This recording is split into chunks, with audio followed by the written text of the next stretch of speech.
अब हम लोग ऐसे 540 का रिवीजन करने जा रहे हैं अकाउंटिंग एस्टिमेट्स। ऑडिटर रिव्यू करेगा आउटकम ऑफ अकाउंटिंग एस्टिमेट्स को, नेचर एंड एक्सटेंट डिपेंड करेगा circumstances of the auditor's review. अगर if we come to know कि बहुत बड़ा डिफरेंस है एस्टिमेट्स अमाउंट में, एस्टिमेटेड अमाउंट में एंड एक्चुअल आउटकम में, तो हमको चेकिंग बहुत ज़्यादा करना पड़ेगा। अगर हमको पता चला कि जो एस्टिमेट पिछले साल था वैसा ही एस्टिमेट करंट ईयर में भी है, फिर तो हमें पक्का उसको स्टडी करना चाहिए। इससे हमको समझ में आएगा effectiveness of management, prior period estimation process, audit evidence that is pertinent to the re-estimation, audit evidence of matters such as estimation uncertainty, management का प्रोसेस अच्छा था या फिर भी फ्लक्चुएशन बहुत ज़्यादा है due to external factor, make as high uncertainty estimation indicate the presence of possible management bias. जब मैनेजमेंट के लोग इंटेंशनली फाइनेंशियल स्टेटमेंट में एस्टिमेट्स में एडजस्टमेंट करता है तो called management biased, not intended to call information. Question on the adjustment made in the prior period that were based on information available at the time.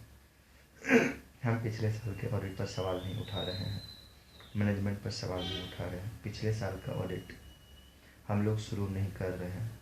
इससे हमको मदद मिल रही है करंट ईयर के ऑडिट में, इसलिए हम ऐसा कर रहे हैं।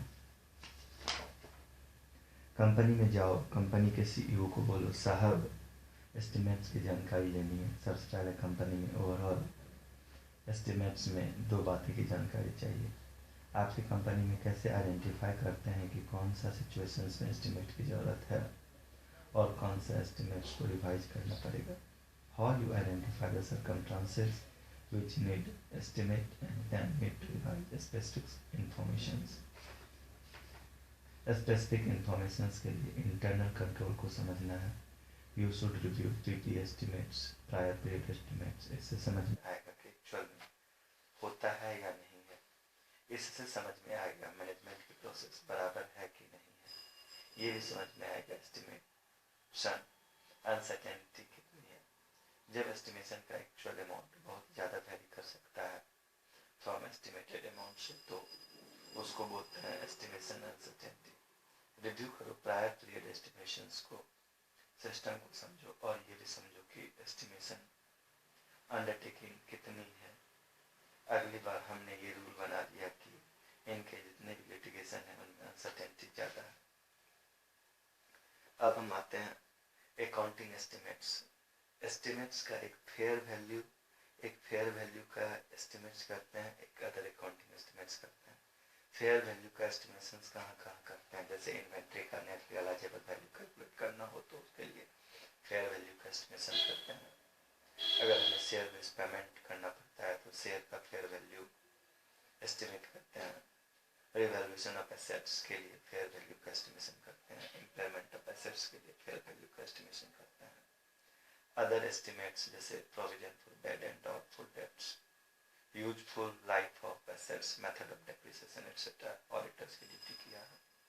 ऑडिटर ऑब्टेन करेगा sufficient appropriate audit evidence that accounting estimates are reasonable and इसे डिस्क्लोज किया गया प्रॉपर्ली। इसके लिए प्रोसीजर्स क्या है।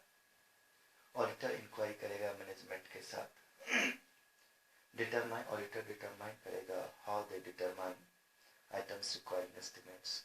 रिलायबल इंफॉर्मेशन ये लोग कहाँ से पाते हैं related to accounting estimates. assumptions, how they establish appropriate assumptions। verify करेंगे judgment of the change in the method of assumptions अगर कोई हुआ है तो। expert, how they assess need of expert। उसके बाद further procedures भी कर सकते हैं, जैसे verify करेंगे judgment of the management independently by the auditor himself या use of expert के द्वारा। compare करेंगे estimation in the high, compare करेंगे एस्टिमेट्स को in the light of other accounting estimates. अगर कोई विंडो ड्रेसिंग अकाउंट में हुआ है तो एस्टिमेट्स करेंगे related to current assets and current liability. Check करेंगे विंडो ड्रेसिंग को। उसके बाद कुछ एग्जांपल्स जहाँ पे हाई एस्टिमेट्स अनसर्टेनिटीज है. Example of accounting estimates that may have a high estimation uncertainty. Estimates that are highly dependent on judgment. जो estimates highly dependent है judgment के ऊपर, वहाँ पे estimates uncertainty काफ़ी high होंगे. ऐसा estimates that are not calculated using recognized measurement techniques. Auditor review करता है accounting estimates made in the prior period financial statement, जो indicate करता है substantial differences between original accounting estimates and actual outcome. Estimates for which entity एक specified method of calculation खुद का develop करके रखा है, जिसका no availability of other inputs. अब next question review करेंगे. prior period information should not be done by auditor.